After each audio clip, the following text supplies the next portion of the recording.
सुरेश एक चाउमीन के ठेले पर काम करता था, पर उस ठेले का मालिक सोहनलाल बहुत ही खड़ूस स्वभाव का था। सुरेश जितना मर्जी अच्छा काम कर ले, पर फिर भी उसका मालिक कभी भी उससे खुश नहीं होता था। सुरेश रोजाना सुबह 9 बजे काम पर निकल जाता था और रात को 11 बजे घर आता था। इतनी मेहनत करने के बाद भी उसका मालिक हमेशा उसे किसी न किसी बात के लिए सुनाता रहता था।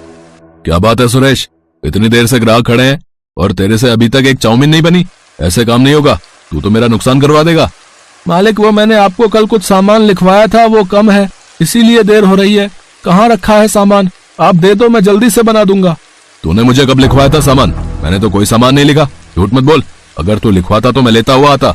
अरे भैया, क्या बात है, चाउमीन देनी है या हम जाएं? अरे नहीं नहीं, अभी बन जाएगी चाउमीन है, बस थोड़ी देर में मैं सामान मंगवा लेता हूँ। इतना टाइम नहीं है हमारे पास, रहने दो, हम कहीं और से खा लेंगे।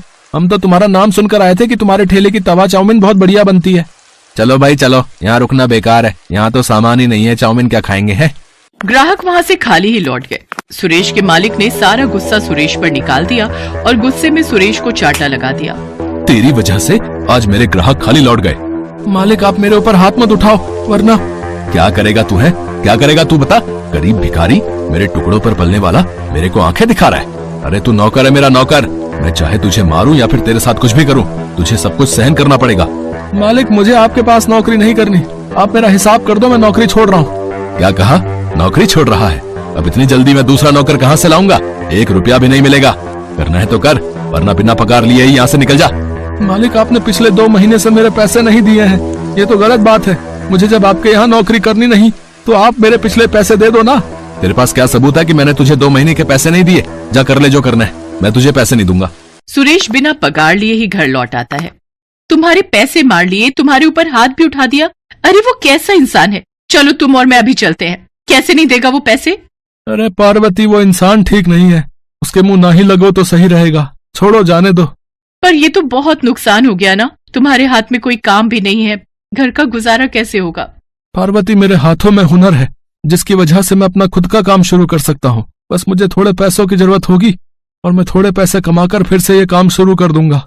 सुरेश ने थोड़ी मजदूरी करनी शुरू कर दी ताकि वो पैसे कमाकर तवा चाउमीन का ठेला लगा सके। पर एक दिन, अरे पार्वती भाभी, अरे जल्दी चलो। अरे सुरेश भैया बिल्डिंग की सीढ़ियों से गिर गए हैं, उन्हें बहुत चोट आई है। क्या चोट आ गई? कहाँ है भैया? बिल्डिंग के मालिक ने पड़ोस के अस्पताल में भेजा है। सुरेश भैया के सिर पर गहरी चोट आई है। पार्वती दौड़ती हुई अस्पताल जाती है। सुरेश इस दुर्घटना में अपनी आंखों की रोशनी खो देता है। एक के बाद एक परेशानियां सुरेश के परिवार को घेर लेती हैं। सोच रहा था थोड़े पैसे कमाकर तवा चाउमीन का ठेला लगा लूंगा, पर ये मुसीबत आ गई। अब तो मैं देख भी नहीं सकता, मोहताज हो गई है जिंदगी मेरी। पार्वती, मैंने ऐसा कभी नहीं सोचा था। ऐसा न कहो, जिंदगी में अगर परेशानी आई है तो उनसे निकलने का हल भी हम मिलकर ढूंढेंगे।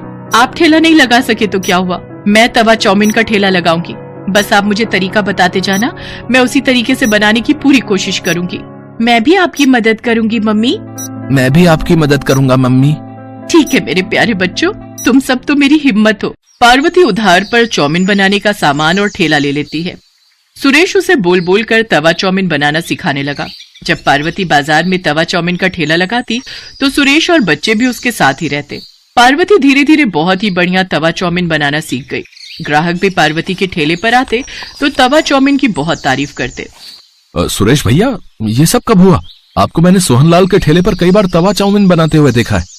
आवाज तो जानी पहचानी लग रही है। पहले के ग्राहक मेरे बहुत अच्छे बातचीत वाले हो गए थे। क्या करूं भैया, मालिक ने अपने ठेले से निकाल दिया था। मजदूरी करके थोड़े पैसे कमाने थे तो यह हादसा हो गया। कुछ ग्राहक तो सुरेश को पहले से ही जानते थे। जब उन्होंने उसकी ये हालत देखी तो उन्हें भी बहुत दुख हुआ। धीरे धीरे पार्वती के तवा चाउमीन ठेले पर भीड़ लगने लगी। पर एक दिन सुरेश के मालिक सोहनलाल को जब ये बात पता चली कि उसके सारे ग्राहक सुरेश के ठेले पर तवा चाउमीन खाने के लिए जाते हैं तो वो जलन से भर गया और उसने कुछ गुंडों को सुरेश के ठेले पर धमकाने के लिए भेजा। चलो हटाओ रे, ये चाउमीन का ठेला हटाओ यहाँ से, यहाँ कोई ठेला नहीं लगेगा। कैसे नहीं लगेगा? हमने तुम्हारा क्या बिगाड़ा है जो तुम हमारा ठेला यहाँ से हटवाने लगे हो? तुम लोग ऐसे नहीं मानोगे हैं? चलो भाई तोड़ दो इसका ठेला। पार्वती, ये लोग हैं कौन, जरा पूछो तो। ओए, हमें सोहनलाल जी ने भेजा, समझा? उनके सारे ग्राहक तुम्हारे ठेले पर आने लगे हैं और वो ऐसा कभी नहीं चाहते, इसलिए उन्होंने कहा है कि तू अभी ये काम बंद कर इस एरिया में बस उनका ही तवा चाउमीन का ठेला चलेगा, समझे? या कुछ और समझाए? हमें धमकी दे रहे हो? बाजार के बीच में खड़े हैं, अभी आवाज लगाऊंगी तो लोग इकट्ठे हो जाएंगे। अरे भाइयों बहनों, जरा हमारी मदद करो, देखो ये गुंडे हम गरीबों पर जुल्म कर रहे हैं। क्या हुआ बहन जी? चिंता मत करो, हमारे होते हुए गुंडे आपका कोई नुकसान नहीं पहुंचा सकते। चिंता मत करो, हम अभी इनकी वीडियो बनाकर सोशल मीडिया पर डालते हैं। क्या नाम बता रहे थे भैया? तुम्हें किसने भेजा है? गुंडे थोड़ा घबरा जाते हैं। उनके आसपास लोगों की भीड़ जुटने लगती है, जिनमें से कुछ मीडिया के लोग भी थे और कुछ जर्नलिस्ट, कुछ यूट्यूबर। फिर क्या था, उनको देखकर गुंडे बुरी तरह डर जाते हैं। इतनी देर में सोहनलाल भी आ जाता है।